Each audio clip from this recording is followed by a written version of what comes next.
Everyone, and welcome to this session on novel routes to polar order. First speaker this morning is J Rondinelli from Northwestern University, and he will tell us about polar oxides beyond perovskites through vacancy and chemical order.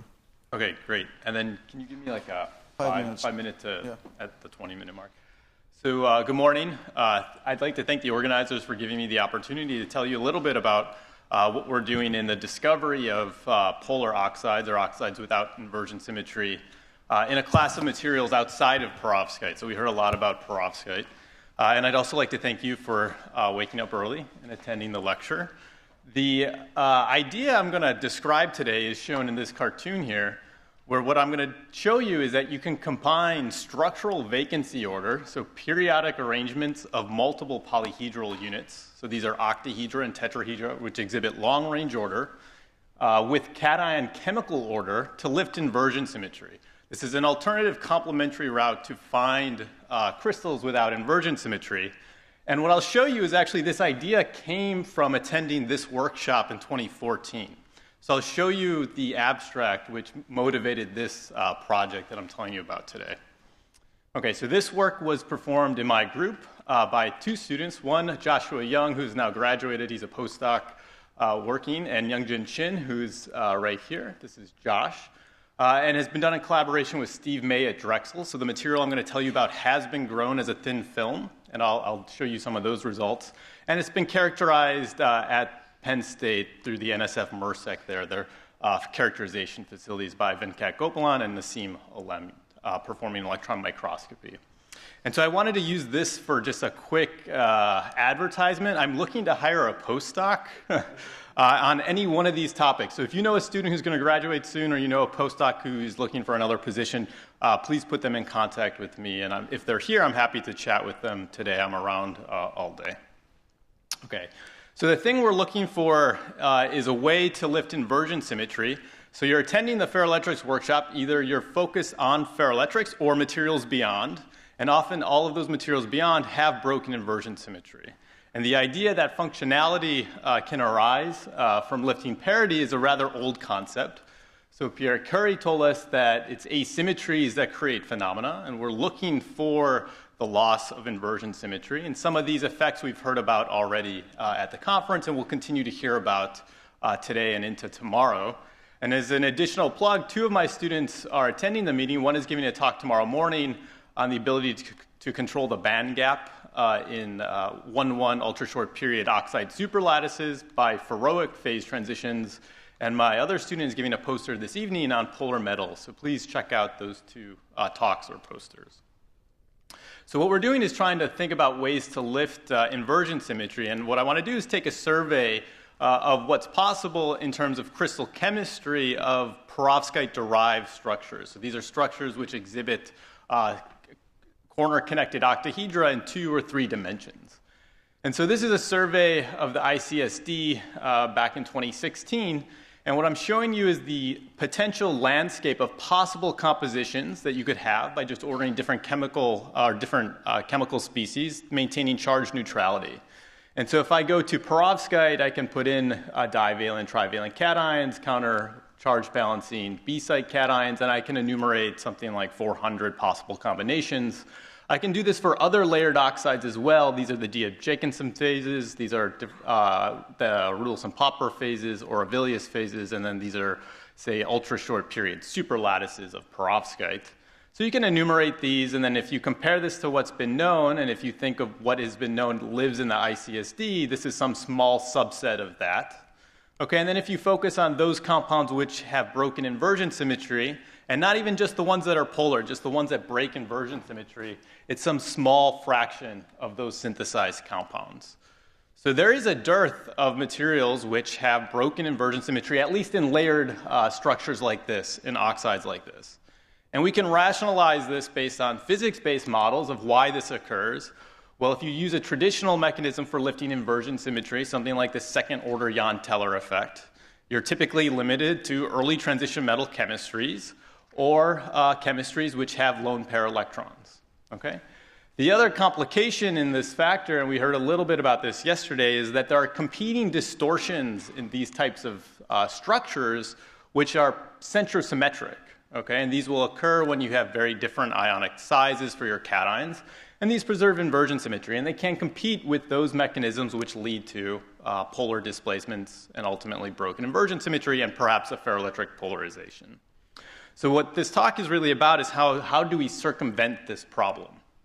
Okay, and as I mentioned, the idea for this project, or the concepts I'm going to describe today, came from this meeting. It was actually here in this room in 2014.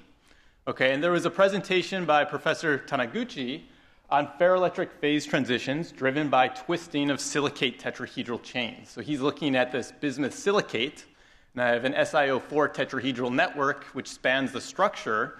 And what he described was experiments which are now published in this journal here prior to the meeting, and electronic structure calculations which really did show that these tetrahedral chains lead to the loss of inversion symmetry in the structure.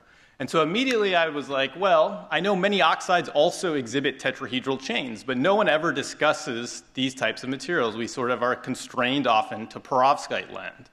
And so really what this talk is how do these tetrahedral chains lift inversion symmetry, and can they lift inversion symmetry in perovskite-derived or perovskite-related phases? So this is a good reminder for those in the audience that there are many sort of key little nuggets to take away from many of these presentations. Okay, so are there alternative routes to lift inversion symmetry? And let me give you a little context for this. So what we're doing is trying to look for beyond second-order Jahn-Teller effects, so things outside of chemistry. Can we structurally lift inversion symmetry? And this is also considered an area in chemistry as geometric-driven or accidental ferroelectrics. And we've heard about some of these improper ferroelectrics already at this meeting. And so let me give you a little slant on how I view this. One way we can additionally lift inversion symmetry is through this idea of multi-mode coupling. Okay, and so the idea is that you can have multiple modes here represented as Q, which are interacting with each other, and in combination, they can lift the necessary symmetries that preserve, say, inversion symmetry.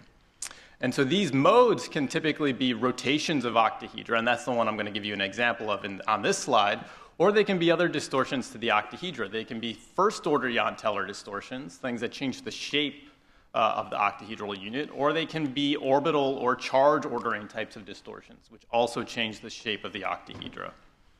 And so these modes can be any one of these types of distortions I'm depicting for these polyhedral units here.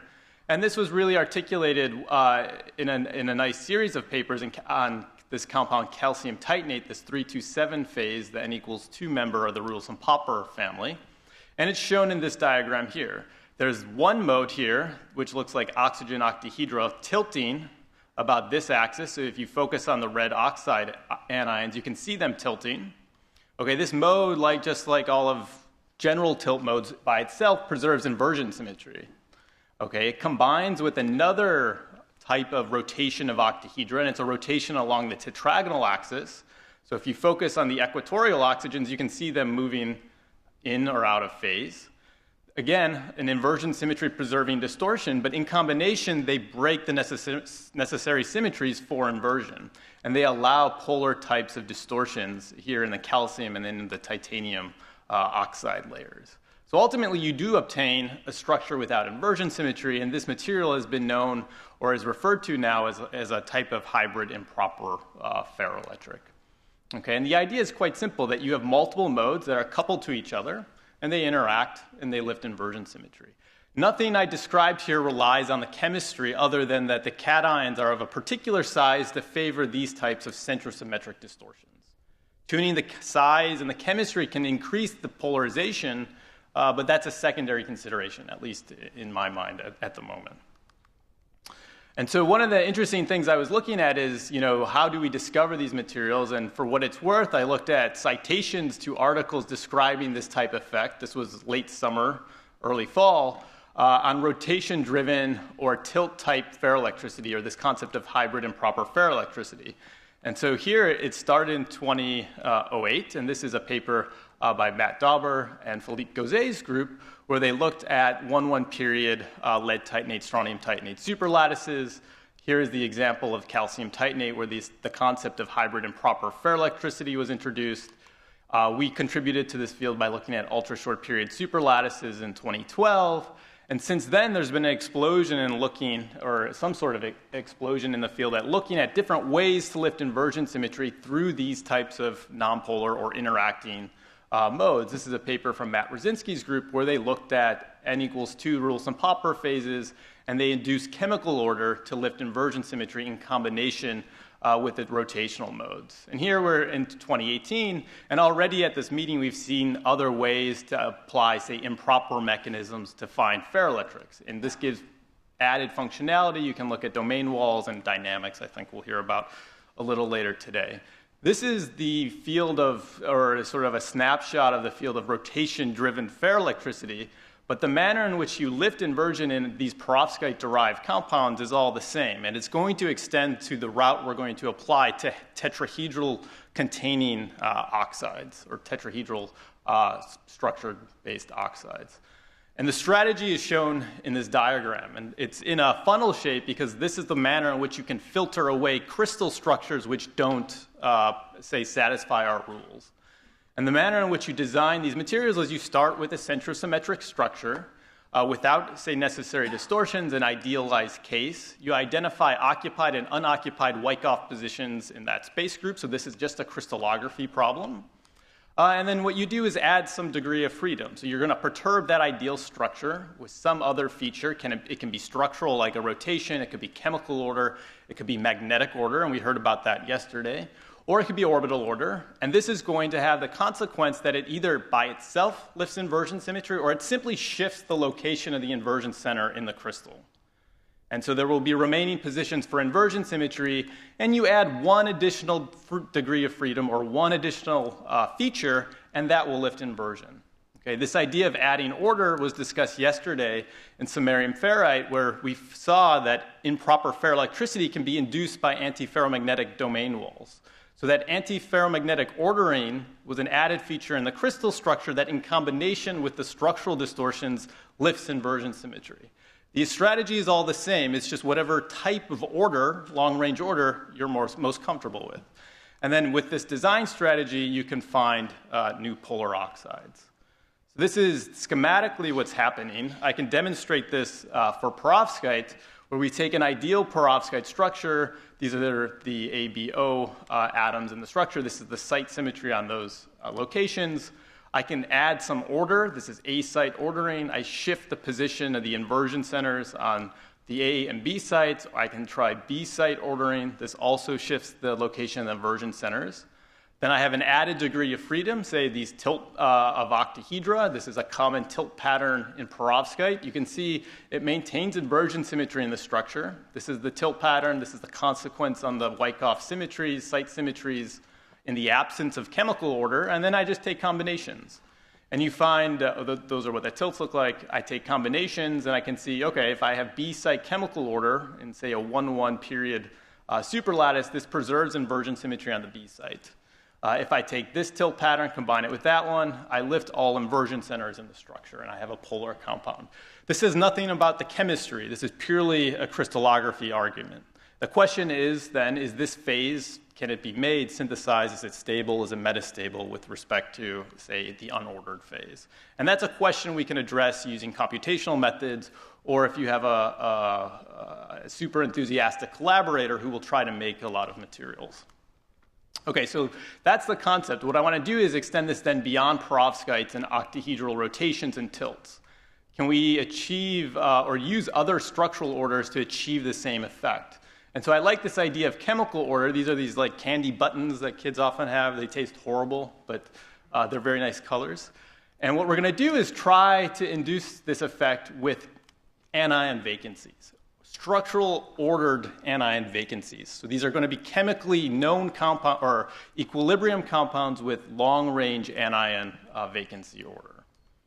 And so the family we're going to look at is brown millerite. This is its chemical composition, A2B2O5.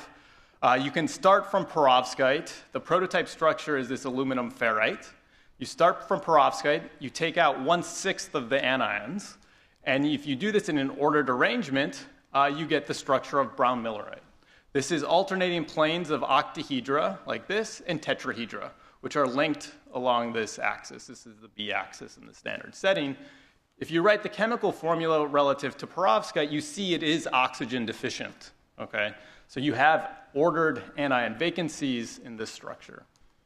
So you can see in terms of the geometry I've shown you, you have oxygen vacancy order in this direction. So I have a plane of oxygen vacancies, fully oxygenated metals, and then another plane and alternating, okay, in this chain-like structure. The other added feature in this structure, which you don't have in perovskite, is that you have different AA distances spanning the different polyhedral units. So this AA distance across from the tetrahedra is much longer than that across from the octahedra. So these A sites are much closer than these ones. In addition, you have displacements within these AO planes like that. Okay? The thing I want to focus on then is this tetrahedral chain. So it's a chain structure into the board. So if I pull out this chain structure of the tetrahedra, I can define an idealized chain where the chain has, say, 180-degree linkages in this direction going into the board. In all of the equilibrium structures, these chains can tilt with a left-handed or right-handed sense. It doesn't really matter which one you define. There's just two types of them. I've colored one blue and one red. And these two-handed tetrahedral chains, when they're rotated, they do have dipoles along the chain direction. Okay? So this local unit, this chain, has a dipole associated with it. Okay? And in brown-millerite, the manner in which these chains order determines whether or not the structure has inversion symmetry. That's the key effect. And these symmetries are protected by the glide operations in the space group. So experimentally, there are many, just like perovskite, many compounds which exhibit the brown-millerite crystal structure. I'm going to show you some of them on this slide. And I've kept the tetrahedral chain ordering coloring the same so that you can see the difference. There are brown-millerite structures which are polar. They look like this. And in those cases, you have a single type of chain. They're either all left-handed or all right-handed in every alternating layer like this. Then there are two other polymorphs which preserve inversion symmetry. And you can think of these as having some, essentially they have a 50% mixture of left-handed and right-handed chains, tetrahedral chains, and they can be exclusively in one layer or the other, or they can be mixed within the layers. And that will dictate whether or not you're in this orthorhombic space group or that orthorhombic space group. Okay. And so there's, in the literature, there's quite a bit of discussion about what types of chemistries favor particular space groups. We looked at this a few years ago in an electronic structures study, and ultimately what ends up is it's a competition between these dipoles, the electrostatic interactions among these dipoles, and an elastic energy that happens when these tetrahedral chains rotate. So the linkage along this direction is through an apical anion like this. As these tetrahedral chains rotate, unlike perovskite, they shear the octahedral layers. They don't keep sort of a rigid type octahedral unit, and that costs elastic energy. And so ultimately the combination or the competition among these types of interactions is what governs the stability. So I don't have time to go into too many details about the stability, but it's in this series of papers here. The added nuance that I just want to mention is that these oxygen vacancies can order in thin film form depending on the strain state. So you can have vacancies, the oxygen vacancy structure ordered in this direction, or it can sit in the plane. And this has been seen experimentally, and one can also probe this computationally. So let me get to some of the results now. So what we've been looking at then are these ferrite compounds for calcium and strontium. And these are the three polymorphs we want to consider. And we've been looking at the energetics, the phase stability of these materials. And so if I take calcium ferrite and perform a density functional theory study, what I find is that the lowest energy phase is this PNAM one. If I look at strontium ferrite, the lowest energy phase is this PBCM one. And so these, the stability of these phases is actually in quite good agreement with the experimental reports. Okay? If you look at the energy scales, you should anticipate that there can be some mixture in a real sample, and this indeed has been observed. And for a long time, it gave quite a bit of confusion to the experimental community about what the real or equilibrium structures are of these two different materials. And so calcium has a smaller tolerance factor. Calcium is just smaller, so you have larger rotations in the structure, just like in perovskite. Okay, so in perovskite, we can lift inversion symmetry through a combination of rotation and tilt, chemical order. In brown millerite, we're going to try the same thing, except it's not really tilting. It's just a combination of static structural units, tetrahedra and octahedra, which have chain-like structures like this, ordered oxygen vacancies. And we're going to have to add some other feature to lift inversion symmetry, or to deterministically lift inversion symmetry. And that, just like in perovskite or these superlattices, will be chemical order. And so you can go through the same exercise that I did for perovskite. Now this is for the brown millerite phase. And you can apply chemical order either on the A site or the B site. You don't really need to study this. The only thing you need to notice is that the number of polar space groups, these ones circled in red, increase, okay, compared to the ones that maintain inversion symmetry. And so what we'll have is this tetrahedral, octahedral network and chemical order, and that will lift inversion symmetry. So structurally, or visually, this is the design strategy. We start from perovskite, we add tilts, we add a tetrahedral, octahedral network, we add chemical order, and we can lift inversion symmetry. Okay. So what we want to do then is look at the stability of these phases from first principles. What I'll consider first, or if we can look at this compound now, calcium, strontium, iron 205. This is going to be a digitally ordered superlattice, if you want to think about it like that. And there are three possible orders. The first one I'm going to show you here is where we have alternating strontium and calcium in every other layer. In analogy to perovskite superlattices, this would be a 1-1 period brown millerite superlattice. Again, the effect of adding the chemical order on the symmetries induced by the tilt or by the tetrahedra and octahedra is to reduce the symmetries to all polar space groups. And what I put in brackets here, the S and the C, corresponds to strontium and calcium here, bridging the octahedral unit like that.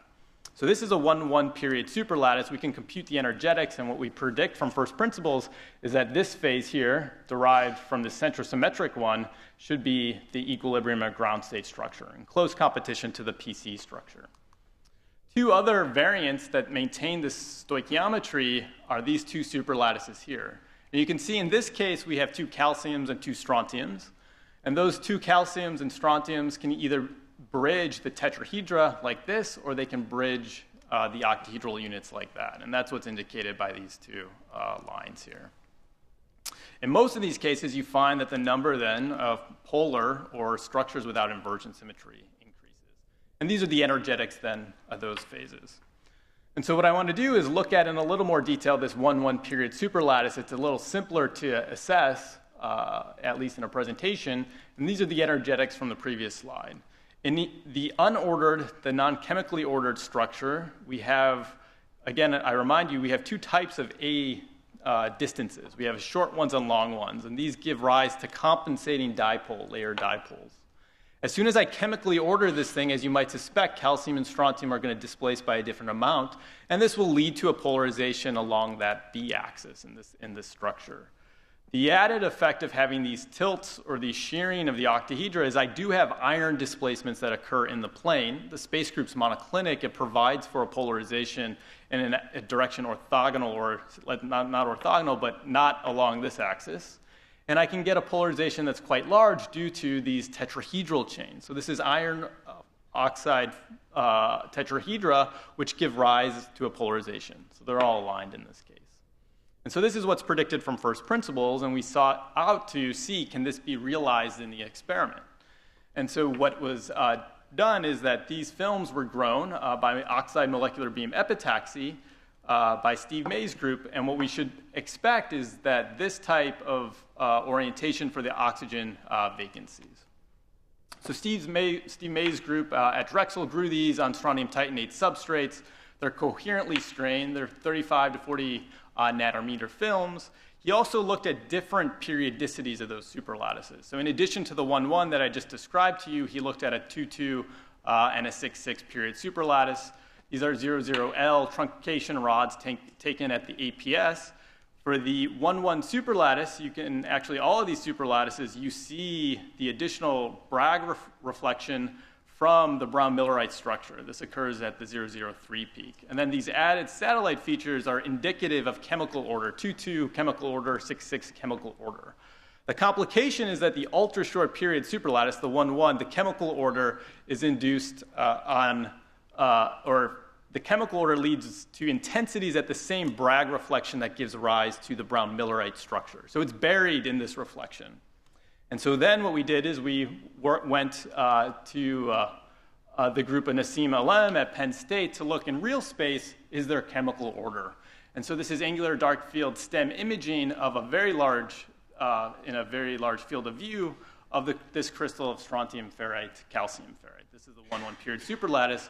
And you can indeed see that there is A-site chemical order shown in this projection, so taking slices along this direction.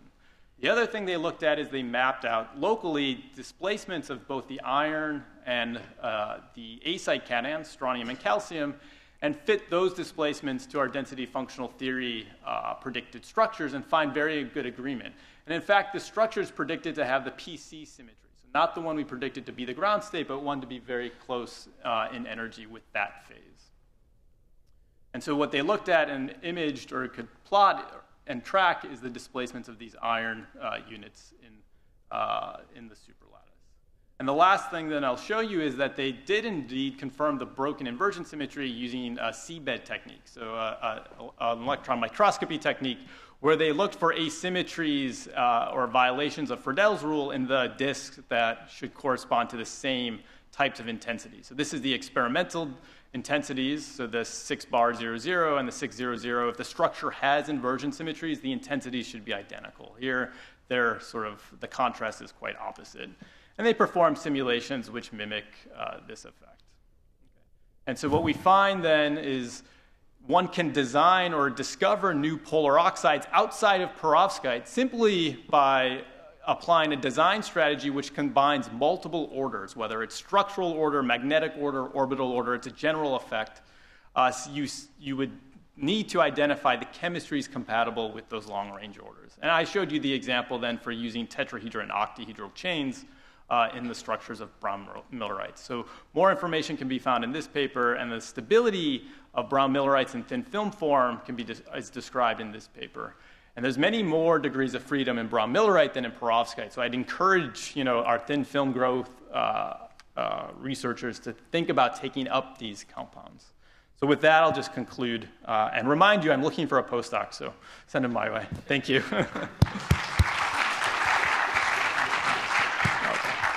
Okay, very nice talk. Questions? The brown millerite, of course, only the end member. I mean, it's the 2.5 in the perovskite notion. And you have lots and lots of prototypic systems in between, between 2.5 and 3. Yeah, right. Do you see any of those? You mean in the calculation? Have we looked at their energies? Yeah. For this family, we haven't. Those we've looked in the manganites. There is competition between other polymorphs between 2.5 and 3. I mean, experimentally, the problem is if you make a brown millerite, you find the full whack. Yes. You find lots and lots of other phases in between, which are sort of incomplete brown millerite, but they are stable phases. Yeah, so you performing a traditional solid-state chemistry reaction, you do get this polymorphic competition. In the thin film form, there was no secondary phase of any of these structures seen, and I think that's an epitaxial stabilization effect. But you're right, using traditional solid-state chemistry methods, you do get this polymorphic competition. I have one other question, if I may. If you measure the dipole moment of these things, but in general, they're appallingly small. Yeah, the values I showed you here are about 10 microcoulombs per square centimeter, so small, but not, nano. Not industrial at this point. Well, I think the challenge here, so most people ask, can this be switched? So maybe that was David's question. So in the calculation, we can map out trajectories which look like these compounds can be switched. In the experiment, it has not been switched yet, and that's still ongoing. So that's kind of the thing we're trying to understand more now.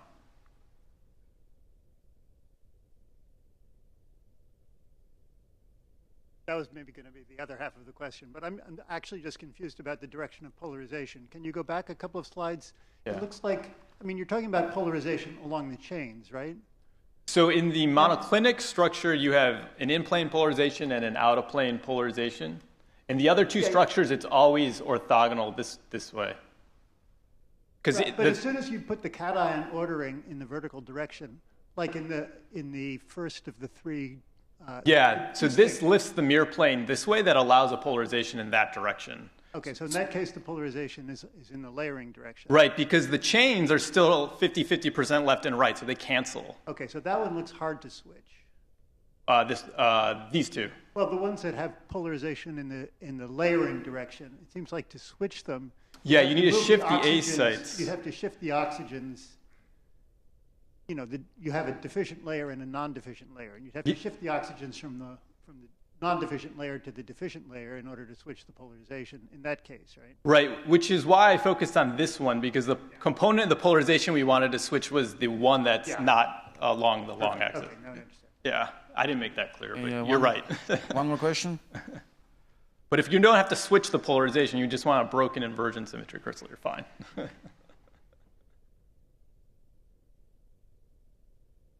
Just a quick question. Sure.